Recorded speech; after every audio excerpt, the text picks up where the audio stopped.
Latest టెక్నాలజీతో చిన్న injection తో నన్ను పూర్తి ఆరోగ్యవంతురాలను చేశారు. Elite spine and pain management centre, Manikonda, Dilsukhnagar. Congress ఏమంటున్నారు? బీఆర్ఎస్ డమ్మి కొట్టినారు అంటున్నారు. అంటే ఇద్దరు మాత్రం డమ్మిలే. డమ్మిలో కోటేందుకు వేస్తారు సార్ ప్రజలు? ఇద్దరు డమ్మిలోకి ఎదిగి కొట్టేస్తారు, దమ్మున కొట్టేస్తారు. ఈ మధ్య రాజకీయ నాయకులు మాట్లాడే భాష మీద ప్రజల్లో చాలా చర్చ జరుగుతుంది. ఎందుకు అలాంటి భాష వాడుతున్నారు? రాజకీయాలంటే విరక్తి చెందే పరిస్థితి వచ్చింది వాళ్ళ.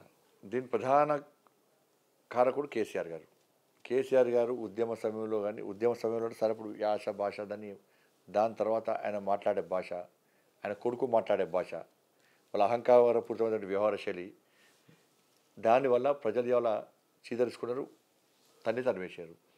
సేమ్ ఇవాళ కాంగ్రెస్ పార్టీ రాష్ట్ర ముఖ్యమంత్రి గారి నుంచి కింది స్థాయి వరకు కూడా, కింది స్థాయి నాయకుల వరకు కూడా సేమ్ అదే భాష ఉపయోగించుకునే ప్రయత్నం చేస్తున్నారు.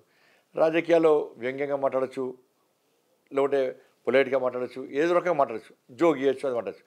కానీ గుద్దుతం, లేకుంటే రండా ముండ ఇదే భాష సార్. నువ్వు వ్యంగ్యంగా మాట్లాడు, కామెడీ అయ్యి, జోక్ చేయి, కామెడీ అయ్యి, విమర్శించు, ఇబ్బంది లేదు.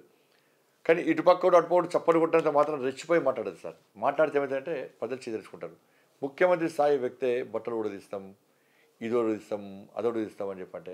ఇంకో క్వశ్చన్ అడగాలి మిమ్మల్ని. అంటే రీసెంట్గా నిన్ననే మాజీ ముఖ్యమంత్రి కేసీఆర్ కరీంనగర్ సభలో మాట్లాడుతూ ముస్లింలంతా ఒక్కటై బండి సంజయ్ని ఓడించాలని చెప్తున్నాడు. మీ గురించి కొన్ని కామెంట్స్ కూడా చేశాడు.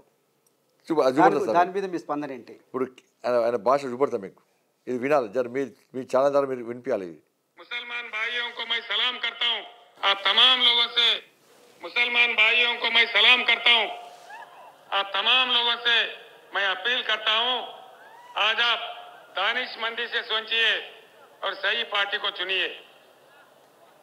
यहां करीमनगर हल्के में मुकाबला है बीआरएस और बीजेपी. कांग्रेस तीसरे नंबर पे है. आप अपने वोट कहीं कांग्रेस को डालेंगे तो यहाँ बीजेपी जीत जाएगा.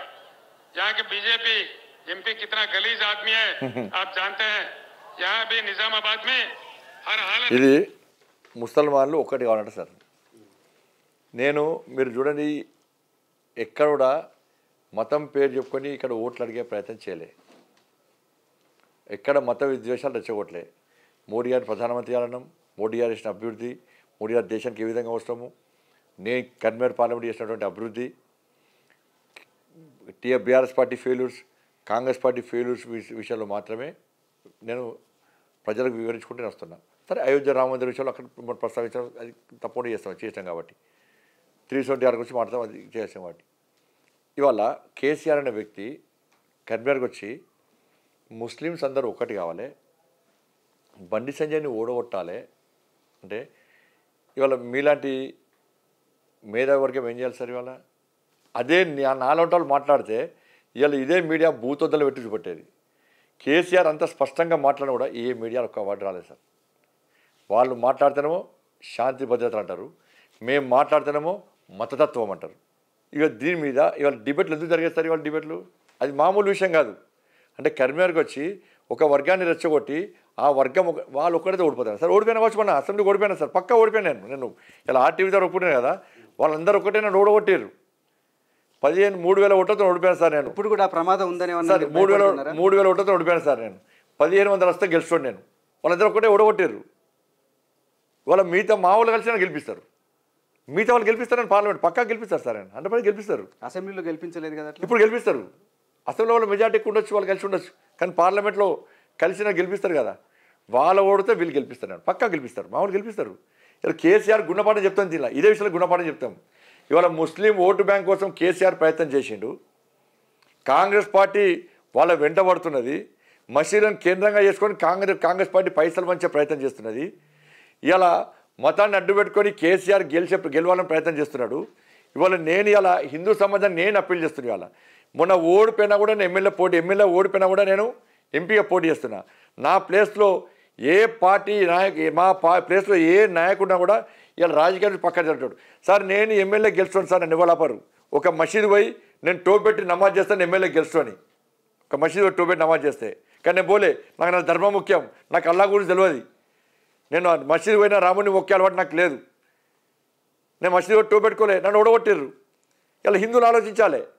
వాళ్ళ హిందూ ధర్మం కోసం పనిచేసే బండి సంజయ్ని ఇలా ముస్లింలందరూ కలిసి ఓడగొట్టాలని కేసీఆర్ మాట్లాడితే హిందూ సమాజం చూస్తూ కూర్చుంటుందా?